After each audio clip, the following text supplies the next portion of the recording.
Welcome back to the Black Star podcast, part of the BFI's nationwide celebration of the range, power and versatility of black actors.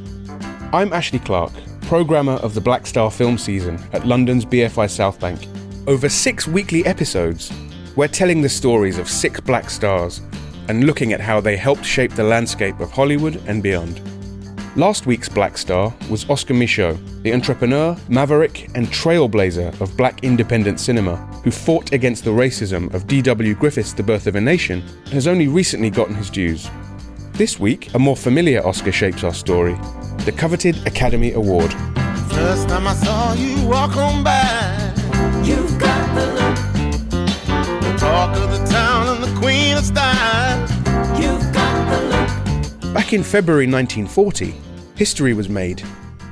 A true legend of the screen, the talented and charismatic Hattie McDaniel, a 44-year-old Kansas native, became the first black actor to win an Oscar. It is with the knowledge that this entire nation will stand and salute the presentation of this plaque that I present the Academy Award for the best performance of an actress in supporting roles during 1939 to Hattie McDaniel. That was the actor and singer Faye Bainter, and here is Hattie. This is one of the happiest moments of my life, and I want to thank each one of you who had a part in selecting me for one of the awards. For your kindness, it has made me feel very, very humble, and I shall always hold it as a beacon for anything that I may be able to do in the future. I sincerely hope I shall always be a credit to my race and to the motion picture industry. My heart is too full to tell you just how I feel. And may I say thank you, and God bless you. A touching moment for sure, even if the idea of an actor needing to be a credit to their race might sound a bit jarring today. Let's throw back to Faye Bainter for a moment here too. I'm really especially happy that I'm chosen to present this particular plaque. To me it seems more than just a plaque of gold. It opens the doors of this room, moves back the walls, and enables us to embrace the whole of America. Again, sounds nice, right? An America that, almost alone in the world today, recognizes and pays tribute to those who give of their best, regardless of creed, race, or color.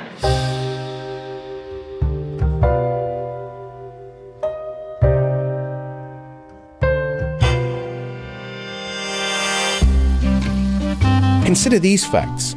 At the ceremony, McDaniel was forced to sit at a separate table as she accepted her award in a segregated no blacks hotel. It was a fate McDaniel had known all her life.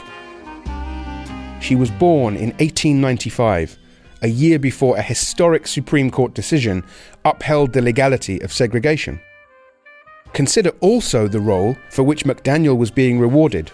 She played Mammy, the motherly maid to heroine Scarlett O'Hara in Gone with the Wind, an epic which painted a sentimental portrait of the racially divided American South. Just hold on and suck in.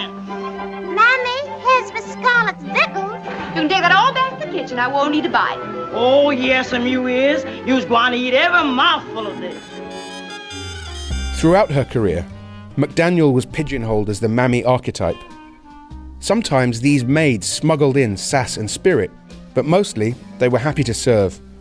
One of the only roles black women were really allowed to play. In fact, out of McDaniel's 94 credits on IMDb, a staggering 74 are domestic roles.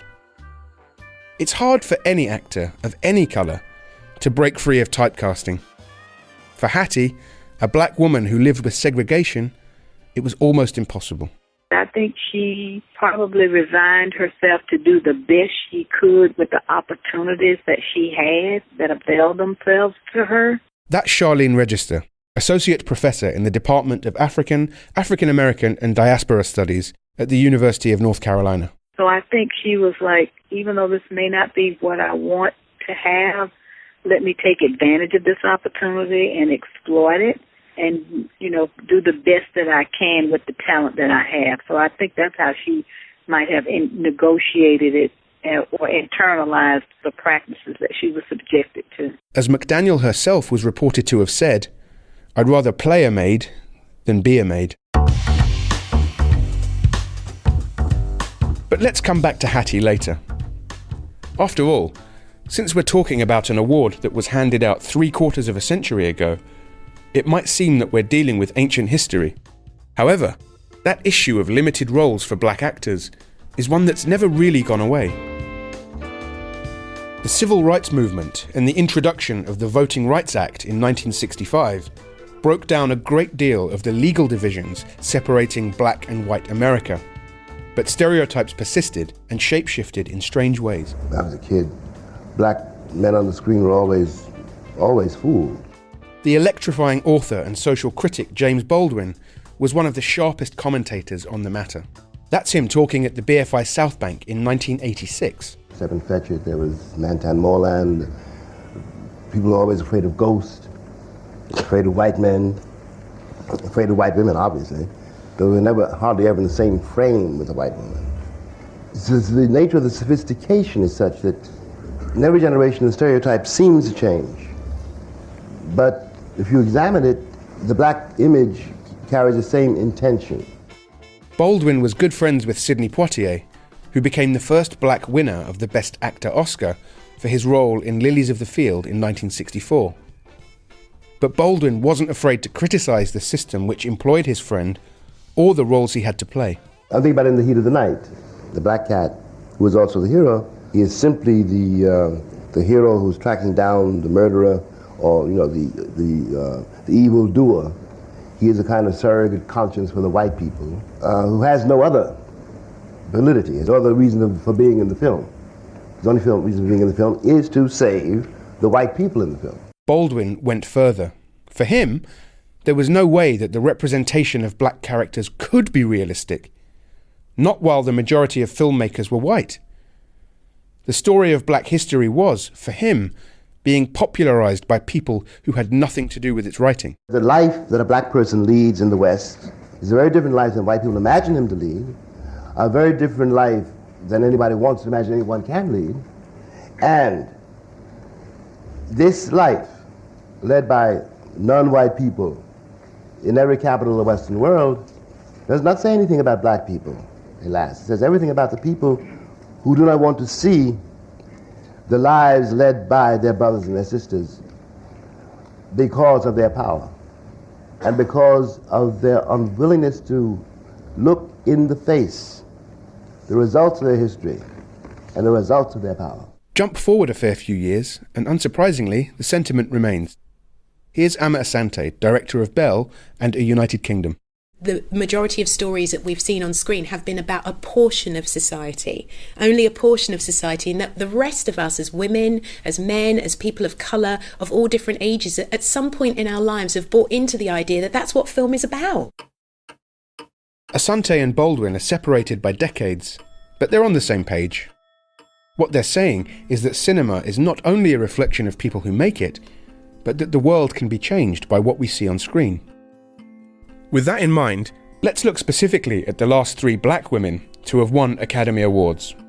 In 2013, Lupita Nyong'o, in 12 Years a Slave, played an abused slave. 500 pounds of cotton, day in, day out, more than any man here. In 2009, Monique, in Precious, played an abusive mother on welfare. Please, God, I didn't want him to hurt my baby. Miss Wise, I didn't want him to hurt my baby. And, right in the middle, in 2011, Octavia Spencer played, that's right, a maid in The Help. Every year I can't breathe, but to y'all it's just another day of bridge. This is not to criticise the evident quality of the performances, or damn the films themselves, but a pattern emerges. Images of pain, suffering and servitude, rewarded by the establishment, a reflection of a society that is still struggling to get to grips with the idea of true diversity on screen. Earlier this year, as the Oscars So White controversy mounted, New York Times journalist Brandon K. Thorpe attempted to map that pattern out. He watched all of the 28 films that include the 30 performances by black actors that were Oscar nominated. With a few exceptions, he found some depressing results. There was an incredibly limited number of social contexts in which American prestige cinema seemed willing to show us. black performers. That's Brandon describing the findings of his article, headlined, "What does the Academy value in a black performance?" Black women have been nominated for Best Actress on 10 occasions. 9 out of the 10 played characters who were either homeless or on the verge of homelessness. Half of all the nominated black actresses were nominated for roles in which they got raped. These are apparently the stories we want to see and tell about black women. Of the 20 performances for which men were nominated for Best Actor, 13 of those characters are arrested or go to jail or otherwise imprisoned during their role. And so that's actually 65%. And in reality, in the non-celluloid version of the United States, 32% of black men end up incarcerated at some point. So that's a horrendous statistic. But I think that it's fantastically sad that the black men of America's collective imagination are even less free. Put bluntly, we're all susceptible to the influence of the movies. So we're all ready to be primed. If a film shows you the character of a black female executive, you're more ready for a black female executive in your office. If a film shows you a subservient maid, again and again, you expect one in real life. Hattie McDaniel's contemporaries certainly did. I have to imagine that there's a certain deadening that occurs in the imagination if you just never see yourself represented doing anything other than, boxing or going to jail. Brandon there is talking about the great power and the limits of representation. But is it all doom and gloom? Curiously, one of the few positive roles black actors have been able to play regularly is a pretty big one.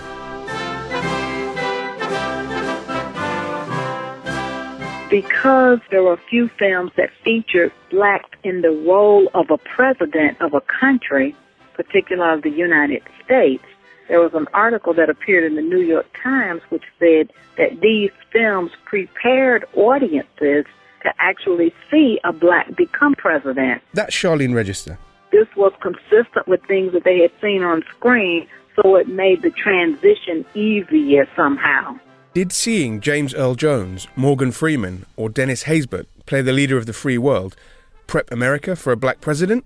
Perhaps. But the bigger point is that it's not just about seeing more people of colour on screen. It's about what those people are seen to do.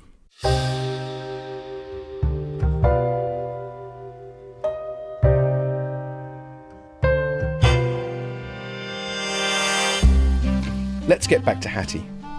Her success was bittersweet and came at a price.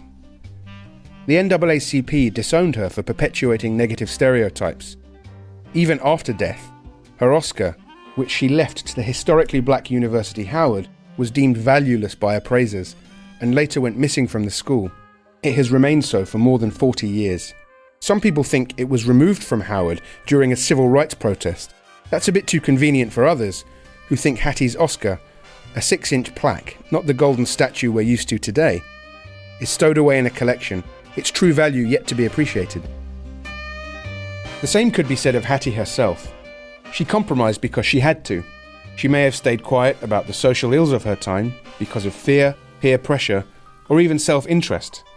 But ultimately, it's hard to ignore the tragedy in her story. Her final wish, to be buried in the Hollywood cemetery, was denied. They didn't bury Black Stars.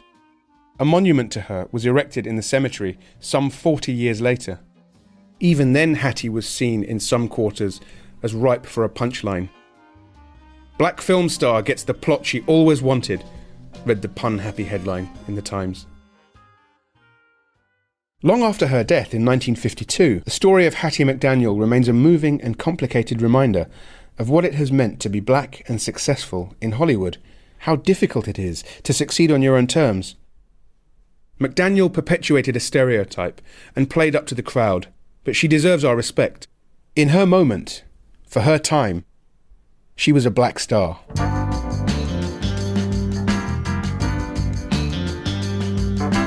Thanks for listening to episode 2 of the Black Star podcast. Next week, we'll be looking at a hero of the civil rights movement who also happened to be a movie star, Harry Belafonte. For more information on Black Star, visit www.bfi.org.uk/black-star. For collected writings on the Black Star season, check out the BFI Black Star Compendium, which is available now at the BFI shop and online.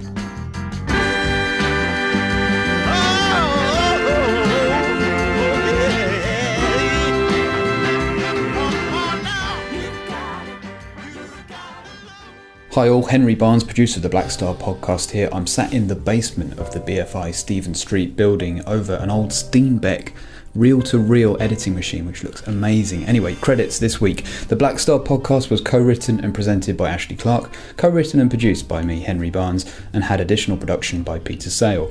This episode includes a clip of Hattie McDaniel accepting her Oscar in 1939, owned by the Academy of Motion Picture Arts and Sciences. It also includes short clips from the following: Gone with the Wind, directed by Victor Fleming, produced by Selznick International Pictures and Metro-Goldwyn-Mayer, and released in 1939. 12 Years a Slave, directed by Steve McQueen, produced by Summit Entertainment, Regency Enterprises, River Road Entertainment, Plan B Entertainment, New Regency Productions and Film 4 Productions, and released in 2013. Precious, directed by Lee Daniels, produced by Lee Daniels Entertainment, Smokewood Entertainment, Harpo Films, 34th Street Films, and released in 2009. And The Help, directed by Tate Taylor, produced by DreamWorks Pictures, Reliance Entertainment, Participant Media, Image Nation, 1492 Pictures, Harbinger Pictures, and released in 2011. Phew, that's your lot. One more thing, you can now send your suggestions of what we should be podding about to our new special podcast email address. That's podcast@bfi.org.uk. That's podcast@bfi.org.uk. Thanks for listening. See you again next week.